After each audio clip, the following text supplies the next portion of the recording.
Everyone, this is Bhargav Bhardwaj और ये है हमारी आरटीजी सीरीज का डे 2 की पहली video of the subject accountancy. पिछले दिन मतलब कल हमने 2 चैप्टर फिनिश किए, चैप्टर 1 एंड चैप्टर 2। आज हम लोग स्टार्टिंग कर रहे हैं चैप्टर नंबर 3 से, जहां पे बात आएगी थ्योरी ऑफ अकाउंटिंग, मतलब अकाउंटिंग कॉन्सेप्ट्स, अकाउंटिंग प्रिंसिपल्स और अकाउंटिंग कन्वेंशंस की। हम लोग देखेंगे क्या होते हैं। सबसे पहले इनकी मीनिंग देखते हैं। अकाउंटिंग प्रिंसिपल्स होते हैं वो रूल्स जो कि अकाउंटेंट बनाता है। अकाउंटेंट कौन होता है? जो कि कंपनीज की, एंटरप्राइजेस की अकाउंट्स मेंटेन करता है, उनके जर्नल लेजर वगैरह सब बनाता है, उसको कहते हैं अकाउंटेंट। तो अकाउंटेंट जो रूल्स को फॉलो करता है, जो रूल्स बनाता है, उस रूल को कहते हैं अकाउंटिंग प्रिंसिपल। ठीक है, तो rules adopted by the accountant is known as accounting principles. Accounting concepts किसे कहते हैं? वो अजम्पशंस। मैंने आपको बताया था फर्स्ट चैप्टर जब हम लोग कर रहे थे कि अकाउंटिंग में हमको कई सारी अजम्पशंस लेनी पड़ती हैं रिलेटेड टू फ्यूचर। तो वो अजम्पशंस, अब अजम्पशंस तो क्या है, हर कोई अलग अलग ले सकता है ना। आप कुछ और अजम्पशन ले सकते हो, मैं कुछ और अजम्पशन ले सकता हूं, ताकि वो हम सब कर क्या रहे हैं? अकाउंटिंग कर रहे हैं। ठीक है, हम लोग कंपनी का अकाउंट बना रहे हैं, और अगर सब लोग अलग अलग अजम्पशन लेनी चालू कर देंगे तो किसी भी 2 कंपनी के अकाउंटिंग स्टेटमेंट्स को मिलाने के लिए बहुत ज्यादा मुश्किल आएगी। कोई स्टैंडर्डाइजेशन नहीं होगा, कोई कॉमन ग्राउंड, कॉमन बेस नहीं होगा, कॉमन फाउंडेशन नहीं होगी। इसलिए अकाउंटिंग कॉन्सेप्ट्स को लाया गया ताकि जो भी अजम्पशंस हम ले रहे हैं, जो भी बेसिक अजम्पशंस हम अकाउंटिंग को ऑपरेट करते हुए ले रहे हैं, वो कॉमन हो सके, सारे लोग वही अजम्पशन ले पाए। तो these are the basic assumptions that are used within which the accounting operates. फिर आता है अकाउंटिंग कन्वेंशंस। अकाउंटिंग कन्वेंशंस क्या होती है? कन्वेंशन का मतलब होता है मान्यता। ठीक है, तो कोई भी मान्यता बनती कैसे है? एक चीज जब बार बार लोग उसको यूज करेंगे, बोलेंगे, करेंगे, वो चीज मान्यता बन जाती है। तो ऐसे ही जो भी अकाउंटिंग प्रिंसिपल के आउटकम्स हैं, जब वो over a period of time, मतलब एक टाइम में बार बार फॉलो करे जाए, अकाउंट आउटकम्स आए, वो कन्वेंशंस बन जाते हैं। मतलब जो हमारे पास रिजल्ट आया है अकाउंटिंग प्रिंसिपल से, रूल्स को फॉलो करके जो रिजल्ट आया है, उस रिजल्ट के बेसिस पे हम कुछ मान्यताएं बना लेते हैं, हम कुछ कन्वेंशंस बना लेते हैं, उसको कहते हैं अकाउंटिंग कन्वेंशंस। तो हमारे पास ऐसे आगे एक पूरी लिस्ट है जिसमें अकाउंटिंग प्रिंसिपल्स, कन्वेंशंस और अकाउंटिंग कॉन्सेप्ट मिक्सचर्स हैं। हम इनको पढ़ेंगे। एग्जाम में पूछ लिया जाता है कब, अब तो खैर 1 नंबर के बहुत ज्यादा हो गए, तो अब तो बहुत ज्यादा चांसेस है ऐसे छोटे छोटे कॉन्सेप्ट्स के आने की। थ्योरी बहुत ज्यादा इंपॉर्टेंट हो गई है अब, इसलिए हमको ये सारा कुछ तो पढ़ना पड़ेगा डिटेल में। लेकिन चिंता मत करो, मैं तुम्हें उतना ही लिखवाऊंगा जितना तुम अभी देख के अपने नोट्स में लिख पाओ, और फिर उतना ही जाके तुम एग्जाम में लिख के आओगे, या उतना ही तुम्हारे दिमाग में रहेगा। तो जो एमसीक्यूज हैं एटलीस्ट, वो तो आप आराम से झेल जाओगे, निकाल ले जाओगे। तो सबसे पहला जो हमारे पास है वो है going concern concept. Going concern concept, ये कॉन्सेप्ट कहता है कि जो बिजनेस है उसका कभी अंत नहीं होगा, वो हमेशा चलता जाएगा। हम ये नहीं देखेंगे कि हम 10 साल बाद बिजनेस को बंद करने वाले हैं, 20 साल बाद करने वाले हैं, या 30 साल बाद करने वाले हैं। नहीं, जब तक जिंदगी है, जब तक दुनिया है, तब तक बिजनेस चलेगा। Most of the conventions, principle जो भी हम देख रहे हैं, ये फॉलो होंगे बड़ी कॉर्पोरेट्स में। जो हमने जॉइंट स्टॉक कंपनी बिजनेस में हम पढ़ेंगे, उसमें वी हैव अनदर वन, वहां पे फॉलो होंगे ये सारे कॉन्सेप्ट्स, कन्वेंशंस, प्रिंसिपल्स। उसके लिए मोस्ट सूटेड रहते हैं। हालांकि बाकी फॉर्म्स ऑफ ऑर्गेनाइजेशन में भी इनका यूज किया जाता है, जहां जहां अकाउंटिंग होगी वहां इनका यूज होगा। तो गोइंग कंसर्न कॉन्सेप्ट क्या कहता है कि बिजनेस विल कंटिन्यू एंडलेसली वो बिजनेस चलता ही रहेगा, कंटिन्यू रहेगा, वो कभी रुकेगा नहीं। सेकंड है कंसिस्टेंसी कॉन्सेप्ट। ये कॉन्सेप्ट कहता है कि वंस एक्सेप्टेड, क्या आप किसको एक्सेप्ट करोगे? आप प्रिंसिपल को एक्सेप्ट करोगे। किसको? प्रिंसिपल को, मतलब किसी भी रूल को। तो एक बार आपने कोई भी रूल बना लिया, एक बार आपने कोई भी रूल को एक्सेप्ट कर लिया कि हम ये ऊपर वाले 5, नीचे वाले 5 या बीच वाले 5 रूल्स को फॉलो करेंगे, एक बार वो रूल्स आपने सिलेक्ट कर लिए, एक्सेप्ट कर लिए, उसके बाद उसको कॉन्टिन्यूसली आपको फॉलो करना पड़ेगा। आप उसके साथ चेंज नहीं हो सकते, उसको बीच में बदल नहीं सकते। ठीक है, फॉर एग्जाम्पल डेप्रिसिएशन लगाने के दो तरीके होते हैं, अभी मैंने नहीं पढ़ाया, अभी वो आगे का चैप्टर है वो भी पढ़ाएंगे। डेप्रिसिएशन लगाने के दो तरीके होते हैं, एक तो स्ट्रेट लाइन मेथड, एक रिटर्न डाउन वैल्यू मेथड, दोनों ही एक्सेप्टेड है, आप जो चाहो वो यूज कर लो। तो एक बार जो आपने डिसाइड कर लिया कि मैं स्ट्रेट लाइन मेथड यूज करूंगा, तो जब तक है जान तब तक आपको स्ट्रेट लाइन मेथड ही यूज करना है। हाँ, कभी कभी आप चेंज कर सकते हो, वंस इन वाइल, सालों में एक बार चेंज कर लिया तो ठीक कर लिया कि बिजनेस को चलते 20 साल हो गए, अब स्ट्रेट लाइन से हम WDV पे आना चाहते हैं, रिटर्न डाउन वैल्यू मेथड पे शिफ्ट करना चाहते हैं, तो कभी कभार चलता है। पर ये नहीं कि हर साल बदले जा रहे हो, पहले स्ट्रेट लाइन फिर WDV फिर स्ट्रेट लाइन फिर WDV, हर साल नहीं चलेगा, कभी कभार कर लिया सालों में एक बार तो ठीक है, तो मान सकते। ठीक है, तो एक बार प्रिंसिपल या रूल को आपने एक्सेप्ट कर लिया, उसके बाद उसको कंटिन्यूअसली फॉलो करोगे, आप उसको चेंज नहीं कर सकते। ये था कंसिस्टेंसी कॉन्सेप्ट। देखो नाम भी कई सारी चीजें हमको बता देता है। फिर एक्रूअल कॉन्सेप्ट। एक्रूअल क्या मतलब है कि जो चीज आने वाली है उसको कहते हैं एक्रूअल। ठीक है, तो at the time when entered into, इसका क्या मतलब है, मैंने शॉर्ट फ्रेजेस लिखे हैं सिर्फ याद रखने के लिए, मैंने कोई डिटेल में कुछ नहीं लिखा, डिटेल में मैं बोल रहा हूं। और अगर और भी ज्यादा डिटेल में चाहिए तो इसके फुल फ्लेज लेक्चर्स हम ऑलरेडी बना चुके हैं। क्लास 11th अकाउंट्स की जो प्लेलिस्ट मेरे चैनल पे बनी हुई है उसमें सारी चीजें हैं, आप जाके वहां पे देख सकते हो। अभी एक्रूअल कॉन्सेप्ट की बात करते हैं कि आप किसी ट्रांजैक्शन को तब रिकॉर्ड करोगे, आप किसी ट्रांजैक्शन को तब रिकॉर्ड करोगे जब वो एंटर हुई हो।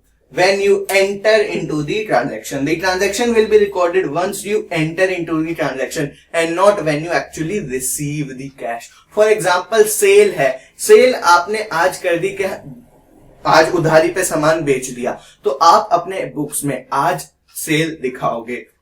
पैसा भले ही 5-6 दिन 10 दिन बाद आएगा, क्योंकि उधारी पे बेचा है तो पैसा बाद में आएगा, तो पैसा भले ही बाद में आए, लेकिन सेल आप आज दिखाओगे, क्योंकि अकाउंटिंग फॉलो करता है एक्रूअल कॉन्सेप्ट। जब सेल हुई तब दिखाओ, नो मैटर पैसा आया या नहीं आया उससे फर्क नहीं पड़ता, जब ट्रांजैक्शन हुई है तब उसको दिखाना पड़ेगा। फिर आता है अकाउंटिंग या बिजनेस एंटिटी प्रिंसिपल। ये बिजनेस एंटिटी प्रिंसिपल क्या होता है, ये प्रिंसिपल हमको बताता है कि भाई every business has a separate legal entity. Separate legal entity का मतलब क्या होता है, सेपरेट लीगल एंटिटी का मतलब होता है कि हर बिजनेस अपने बिजनेस ओनर से अलग पहचान रखता है। बिजनेस के किए हुए काम के लिए आप ओनर का गला नहीं पकड़ सकते और ओनर के किए हुए काम के लिए आप बिजनेस को बंद नहीं कर सकते। बिजनेस और बिजनेस का ओनर दो अलग अलग एंटिटीज, अलग अलग बॉडीज ट्रीट करी जाती हैं। तो बिजनेस एंटिटी प्रिंसिपल हमको बताता है कि बिजनेस उसके बिजनेस के ओनर से अलग है। इसको हम कहते हैं कॉर्पोरेट व्हील। भी आगे आप इस नाम से इसको पहचानोगे, आगे आ जाओ थोड़े और बड़े हो जाओ तब। कॉर्पोरेट व्हील, व्हील मतलब पल्ला, ठीक है, वो व्हील वो WHE वाला नहीं, VEIL वाला।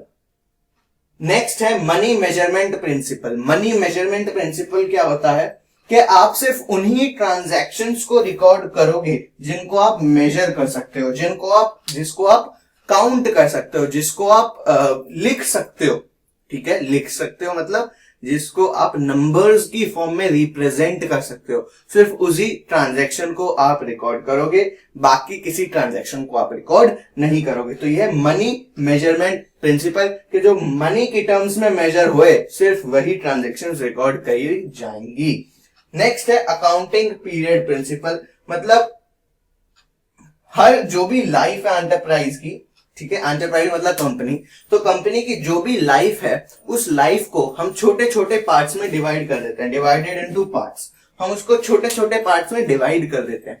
नॉर्मली ये पार्ट्स होते हैं 1 ईयर के, ठीक है, तो जिसको हम फाइनेंशियल ईयर या अकाउंटिंग ईयर के नाम से जानते हैं। 31 मार्च तक, 1 अप्रैल से शुरू होके from 1 April to 31 March of the next year एक फाइनेंशियल ईयर चलता है, अकाउंटिंग पीरियड चलता है, अकाउंटिंग ईयर होता है।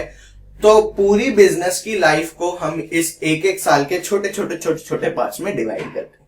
अब वो साल कैलेंडर ईयर नहीं होता, मतलब जनवरी टू दिसंबर नहीं होता, वो अप्रैल टू मार्च होता है। ओके सो ये 6 है, मतलब और भी है, अभी इस स्लाइड में 6 ही है। मैंने आपको छोटे छोटे फ्रेजेस लिखवा रखे हैं, ये कॉन्सेप्ट है, ये कॉन्सेप्ट है, ये फ्रेज है, ये कॉन्सेप्ट है, ये फ्रेज है। इसको एज इट इज ही लिखना ताकि तुम्हें याद रहे, और थोड़ा सा और डिटेल लिखना चाहते हो तो ठीक है, वरना तुम्हारी बुक में तो ये बहुत ज्यादा डिटेल में है। सो फटाफट लिखो, 5 सेकंड का ब्रेक, उसके बाद नेक्स्ट स्लाइड पे बढ़ते हैं।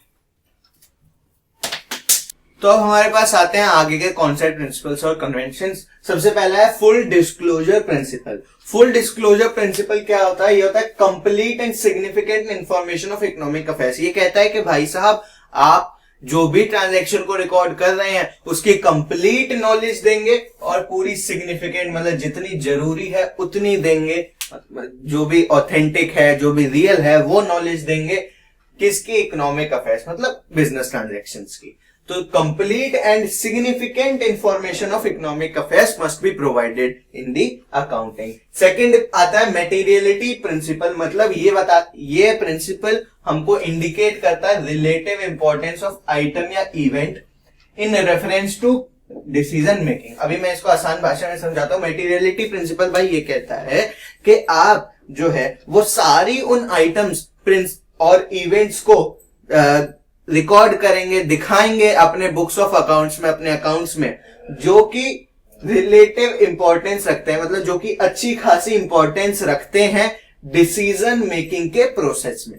उन सारे आइटम और इवेंट्स को आप दिखाएंगे जिनकी अच्छी खासी रिलेटिव इंपॉर्टेंस है in the process of decision making. अब एक 250 रुपए का खर्चा, 2500 रुपीज का कोई खर्चा मान लो किसी बिजनेस ने किया, ठीक है, एग्जांपल दे रहा हूं मैं। 250 रुपए का खर्चा है, 2500 रुपए का खर्चा सॉरी, किसी बिजनेस ने किया, वो उसको बुक्स में दिखाएगा या नहीं दिखाएगा? ये बात इस चीज पे डिपेंड होगी कि बिजनेस कितना बड़ा है। अगर बिजनेस छोटा सा है, स्मॉल बिजनेस है, मीडियम बिजनेस है, तो उसको दिखानी चाहिए, क्योंकि उसके लिए ये हो सकता है कि एक अच्छी खासी, मतलब एक ध्यान देने वाली अमाउंट हो, ठीक है। लेकिन अगर कोई लाखों करोड़ों की कंपनी है जिसका टर्नओवर लाखों का, करोड़ों का, उसके लिए 2500 जैसी अमाउंट कोई बहुत बड़ी चीज नहीं है, ठीक है। तो वो अगर इस अमाउंट को छोड़ भी दे, स्किप भी कर दे, ना भी दिखाए, तो कोई फर्क नहीं पड़ता, क्योंकि वो उसके डिसीजन मेकिंग में कोई फर्क नहीं डालेगी, वो उतनी इंपॉर्टेंट नहीं है। लेकिन पहला वाला केस, मतलब छोटी कंपनी के लिए वही चीज बहुत ज्यादा इंपॉर्टेंट हो जानी चाहिए। तो ये डिसीजन मेकर्स कौन हो सकते हैं? या तो ये कोई मैनेजमेंट भी हो सकती है, कंपनी की मैनेजमेंट डिसीजंस लेती है, या फिर ये यूजर्स ऑफ अकाउंटिंग इंफॉर्मेशन हो सकते हैं। हमने सारा कुछ चैप्टर नंबर 1 फर्स्ट वीडियो में पढ़ा था। अगर आपने नहीं देखी हो फर्स्ट वीडियो, तो ये वीडियो मत कंटिन्यू करो, फर्स्ट वीडियो जाओ, सेकंड देखो, थर्ड देखो, सीरीज वाइज डली हुई है, सारी सीरीज वाइज ही देखो, ठीक है। फिर हम आते हैं प्रूडेंस या कंजर्वेटिज्म के प्रिंसिपल पे। ये बहुत ही फेमस प्रिंसिपल है। ये प्रिंसिपल क्या कहता है कि डू नॉट एंटिसिपेट प्रॉफिट, मतलब प्रॉफिट, आप बिजनेस हो, प्रॉफिट आपकी तरफ आ रहा है, मतलब बिजनेस के अंदर प्रॉफिट आ रहा है, उसको देख के खुश नहीं होना है, उसको देख के खुश नहीं होना है। जब तक वो हमारे पास आ नहीं जाता तब तक खुश नहीं होना है। तो जब तक कोई प्रॉफिट हमको मिल नहीं जाता तब तक उसको एंटिसिपेट, मतलब उसके बारे में सोचना ही नहीं है, उसको कहीं बुक्स ऑफ अकाउंट्स में दिखाना ही नहीं, उसको कहीं भी अकाउंटिंग में आप नहीं दिखाओगे जब तक प्रॉफिट आ नहीं जाता। लेकिन अगर कोई दुख है, मतलब अगर कोई लॉस है, ठीक है, अगर कोई नुकसान है वो दूर से आ रहा है, तो उसको देख के पहले से ही सावधान हो जाना है, पहले से ही अलर्ट हो जाना है, उसको पहले से ही प्रोवाइड कर देना है। बड़ा अच्छा कॉन्सेप्ट है, बड़ा अच्छा प्रिंसिपल है, प्रूडेंस का प्रिंसिपल। प्रूडेंस प्रिंसिपल ये क्या कहता है भाई? देखो चलो एक एग्जांपल से समझते हैं, ठीक है, एक एग्जांपल से समझते हैं। आप पेपर दे रहे हो क्लास 11th के, ठीक है, 2 पेपर हो चुके हैं मान लो, अभी तीसरा अकाउंट्स का पेपर बाकी है, ठीक है। दिस इज आवर अजम्पशन कि 2 पेपर हो चुके हैं, अभी तीसरा अकाउंट्स का पेपर बाकी है। अब 2 पेपर में आपको पता है कि नंबर मेरे आने वाले हैं कम, पास हो जाऊंगा पर नंबर आने वाले हैं कम, घर पे पड़ेगी डांट। तो मैं क्या करूं? अपने तीसरे पेपर में, चौथे पेपर में, 5वें पेपर में पूरी जान लगा के पढ़ूं ताकि मेरा टोटल इंक्रीज हो जाए, मेरी परसेंटेज बढ़ जाए। तो जो सामने से दुख आने वाला है, फेल होने का, नंबर कम आने का, घर वालों की चप्पलें जो आने वाली हैं, वो पहले से ही बचा के रखो, उसके लिए पहले से प्लानिंग करके चलो। लेकिन अगर खुशी हो रही है, ठीक है, खुशी आने वाली है, भाई 2 पेपर हो गए तेरे भाई के तो पूरा पास, भाई पूरा टॉप मारेगा भाई, अगर कोई खुशी आने वाली है, कोई प्रॉफिट आने वाला है, तो रुको, जब तक वो आ नहीं जाए तब तक खुशी नहीं मना। 2 पेपर अच्छे गए, घर में ढिंडोरा नहीं पीटना कि मेरा पेपर बहुत अच्छा गया, बहुत अच्छा गया, अरे मम्मी आपका बेटा टॉप मारेगा, नहीं, जब तक टॉप मार नहीं देते तब तक बोलना है नहीं, क्योंकि अगर नहीं मारा तो बहुत बुरी बेइज्जती होगी, ठीक है। तो जब तक टॉप मारते नहीं हो तब तक बोलना नहीं है। लेकिन अगर फेल होने वाले हो तो अगले पेपरों में और ज्यादा मेहनत जरूर करनी है। बड़ा अच्छा सा एग्जाम्पल था, मेरे को उम्मीद है कि आप लोगों को समझ में आ गया होगा। फिर से पढ़ते हैं कि कोई भी प्रॉफिट जो आने वाला है उस पर ध्यान नहीं देना है, लेकिन अगर कोई लॉस आने वाला है तो उसको पहले से ही उसके लिए providing, but providing for losses मतलब पहले से ही उसके लिए आप कोई रिजर्व बना के रखो, पैसा अलग निकाल के रखो। हमको पता है कि लॉस आने वाला है, अभी हमारे पास पैसा है तो हम उसको अलग निकाल के रख देंगे कि बाद में जब लॉस आएगा तब हम उसको इससे बैलेंस कर देंगे, ठीक है। ये है प्रूडेंस का प्रिंसिपल। नेक्स्ट है कॉस्ट प्रिंसिपल या हिस्टोरिक कॉस्ट प्रिंसिपल। ये प्रिंसिपल हमसे ये कहता है कि जो भाई जो एसेट है ना हमारी, वो अपनी एक्विजिशन कॉस्ट पे ही रिकॉर्ड करी जाएगी। एक्विजिशन कॉस्ट मतलब जितने में वो एसेट खरीदी थी उस कॉस्ट पे ही रिकॉर्ड करी जाएगी, उस कॉस्ट पे ही अकाउंट्स में आएगी, और वही कॉस्ट फिर आगे की सारी अकाउंटिंग के जो भी हमें उस कॉस्ट के ऊपर अकाउंटिंग प्रिंसिपल लगाना है, उस कॉन्सेप्ट लगाना है, कन्वेंशन लगाना है, जो कुछ भी हमें उसके साथ छेड़छाड़ करनी है वो उसी कॉस्ट पे होएगी जो कि है हमारी एक्विजिशन कॉस्ट। एक्विजिशन कॉस्ट मतलब जिस कॉस्ट पे हमने एसेट को खरीदा है, एक्वायर किया है। तो हम हिस्टोरिक कॉस्ट पे ही सारे एसेट्स को दिखाएंगे। अगला है हमारा मैचिंग कॉन्सेप्ट या मैचिंग प्रिंसिपल। ये कहता है कि भाई हमको मैच करना है, क्या मैच करना है, रेवेन्यूज को एक्सपेंसेस के साथ मैच करना है। क्यों? ताकि हम प्रॉफिट्स निकाल पाए। बिजनेस का क्या मोटिव है? प्रॉफिट निकालना। हमने बिजनेस स्टडीज में पढ़ा हुआ है कि बिजनेस का मोटिव क्या है? प्रॉफिट निकालना। बिजनेस किसे कहते हैं? जहां पे होता है प्रॉफिट। प्रोफेशन में फीस होती है, ऑक्यूपेशन में सैलरी होती है, बिजनेस में क्या होती है? प्रॉफिट। तो प्रॉफिट कैसे निकलेगा? जब आप अपने रेवेन्यूज और अपने एक्सपेंसेस को मैच करोगे। तो मैचिंग कॉन्सेप्ट कहता है कि भाई you match your revenues and expenditure to ascertain the profits. Next है ड्यूअल एस्पेक्ट या ड्यूअलिटी प्रिंसिपल। इसका मतलब है कि हर ट्रांजैक्शन की 2 एस्पेक्ट्स होते हैं। कौन से? एक तो डेबिट और एक क्रेडिट। तो हर कॉन्सेप्ट 2 जगह रिकॉर्ड होती है, एक डेबिट, एक कहीं डेबिट हो रही होगी और एक कहीं क्रेडिट हो रही होगी। ऐसा बोला जाता है कि हर डेबिट के लिए कुछ ना कुछ क्रेडिट होता है और हर क्रेडिट के लिए कुछ ना कुछ डेबिट होता है। तो हर ट्रांजैक्शन के 2 एस्पेक्ट होते हैं, एक होता है डेबिट, एक होता है क्रेडिट। आगे जब हम जर्नल करेंगे तब हम देखेंगे इसको और ज्यादा डिटेल में। फिर आता है revenue recognition concept. Revenue recognition concept, ये नीचे के 2 कॉन्सेप्ट थोड़े कम पूछे जाते हैं, थोड़े से कम इंपॉर्टेंट है।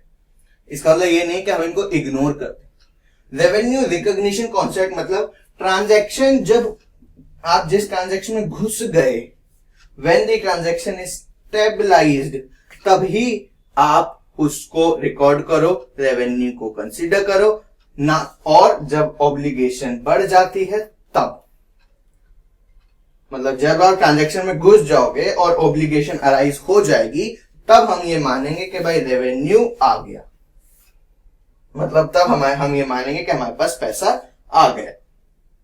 मानेंगे, ये थोड़ा थोड़ा सिमिलर, मैंने बोला ना कम इंपॉर्टेंट है क्योंकि ये थोड़ा थोड़ा सिमिलर है हमने जो पिछले स्लाइड में देखा था एक्रूअल कॉन्सेप्ट पे, कि आप जो है एक्चुअल में जब कैश आ रहा है तब नहीं रिकॉर्ड करना, जब वो ट्रांजैक्शन हुई तब रिकॉर्ड करना है। तो ऐसे ही जब ट्रांजैक्शन हुई और ऑब्लिगेशन मतलब लायबिलिटी, मतलब सामने वाले की जिम्मेदारी बनी कि वो तुमको पैसा दे, तब हम मानेंगे कि हमारे पास रेवेन्यू आ गया। और बाद में तो चाहे कैश कभी भी आता रहे, उससे हमें फर्क नहीं है, लेकिन जब ट्रांजैक्शन स्टैब्लिश हो गई तब हम ये मानेंगे कि हमारे पास रेवेन्यू आ गया है। नेक्स्ट है वेरीफाइबल ऑब्जेक्टिव कॉन्सेप्ट। इसका मतलब ये देखो, यहां से 12 से ऊपर वाले प्रिंसिपल्स थे, अब ये नीचे वाले दोनों कॉन्सेप्ट है, ठीक है।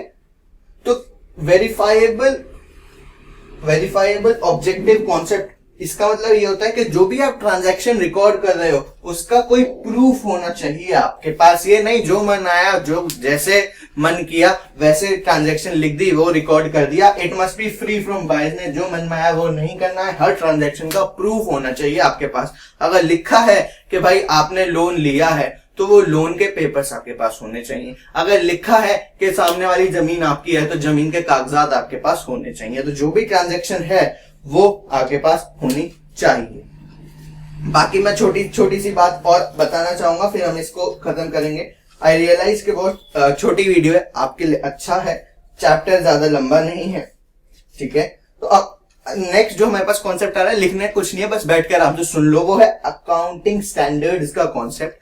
अकाउंटिंग स्टैंडर्ड्स क्या होते हैं? ये गाइडलाइंस होती हैं, ठीक है। मेरे को देखना भी पड़ेगा ना क्योंकि लिखा हुआ नहीं है। तो accounting standards are the guidelines, ठीक है, जो कि कोई अच्छी ऑर्गेनाइजेशन या ट्रस्टेड मैं कहूं एसोसिएशन इशू करती है, गाइडलाइंस को इशू करती है, जो कि जनरली मतलब जो कि पूरे देश के अकाउंटेंट्स फॉलो करेंगे। अभी हमने देखा था अकाउंटिंग प्रिंसिपल्स क्या होते हैं, rules that the accountants follow. तो वो रूल्स बनाता कौन है, उन रूल्स को कहते क्या, उन रूल्स को कहते हैं accounting standards. Accounting standards, India के अकाउंटिंग स्टैंडर्ड्स को कहते हैं इंड IAS। कहा यहां लिख दू, इंड AS मतलब इंडियन अकाउंटिंग स्टैंडर्ड्स। वैसे इसको गैप बोला जाता है बाहर की कंट्रीज में, जिसको कहते हैं generally accepted accounting principles, but India में इसको कहते हैं इंड IAS। इसके भी अपना अलग मीनिंग, फीचर्स, ऑब्जेक्टिव, लिमिटेशंस वगैरह है, बट वो कभी पूछे नहीं गए, कभी कुछ हुआ नहीं उनसे रिलेटेड एग्जाम में, इसलिए मैं उनको आपको समझा नहीं रहा। इसी की तरह ही एक और होता है इंटरनेशनल फाइनेंशियल रिपोर्टिंग स्टैंडर्ड्स। क्या होता है? International financial reporting standards. ये वो स्टैंडर्ड्स हैं जो कि international accounting standard boards, IASB, international accounting standard. अगर आप TS ग्रेवाल बुक यूज करते हैं तो पेज नंबर 3.13 से मैं ये सारा देख रहा हूं, वहां पे एक कॉन्सेप्ट है, जाके वहां से अंडरलाइन कर सकते हो, वरना बैठ के सिर्फ सुन लो, क्योंकि मैंने बोला एग्जाम में कुछ ज्यादा कुछ इसका खास कुछ पूछा जाता है नहीं, ठीक है। तो ये IASB द्वारा ये डेवलप्ड है और ये स्टैंडर्ड सेट करते हैं हर अकाउंटिंग का, कि भाई ये चीज ऐसे होगी, ये चीज ऐसे होगी। वो रूल्स बनाना, वो कन्वेंशंस बनाना, वो कॉन्सेप्ट बनाना, ये स्टैंडर्ड्स बनाना, ये सारी चीजें ये IFRS वाले के जरिए की जाती है। ISRS के assumptions क्या है? ये सारी assumptions हैं, ये सारी, ठीक है। भाई इंडिया एंड IFRS नाम का छोटा सा टॉपिक है, चलो कोई बात नहीं। इंड AS जिसके बारे में मैंने अभी बात करी, वो है set of accounting standards notified under the companies act, जो कंपनीज एक्ट ने जिसको मान्यता दी है, दैट कन्वर्ज विद IFRS। मतलब IFRS का नया वर्जन अकाउंटिंग AS है, इंडियन AS है, इंड AS है, ठीक है। बाकी और कुछ है नहीं। So that's all for this chapter. इस वीडियो में इतना ही। छोटी वीडियो, अच्छी वीडियो है, तुम्हारे लिए बहुत ज्यादा इंपॉर्टेंट वीडियो है, क्योंकि ये चीजें काफी चांसेस हैं पूछे जाने के, स्पेशली कोरोना के बाद जब से पैटर्न बदला है तब से। So that's all for today. बाकी तो तुमको पता ही है, चैनल को सब्सक्राइब करना है आगे की वीडियोस लेने के लिए। पूरा 17 डेज की RTG सीरीज है, जहां पे हर सब्जेक्ट को हम 11-11 दिन में खत्म करेंगे। तो फटाफट से चैनल को सब्सक्राइब करने का है, वीडियो को लाइक करने का है और इस वीडियो को शेयर करने का है अपने दोस्तों के साथ। So that's all for today. Thank you and have a nice day.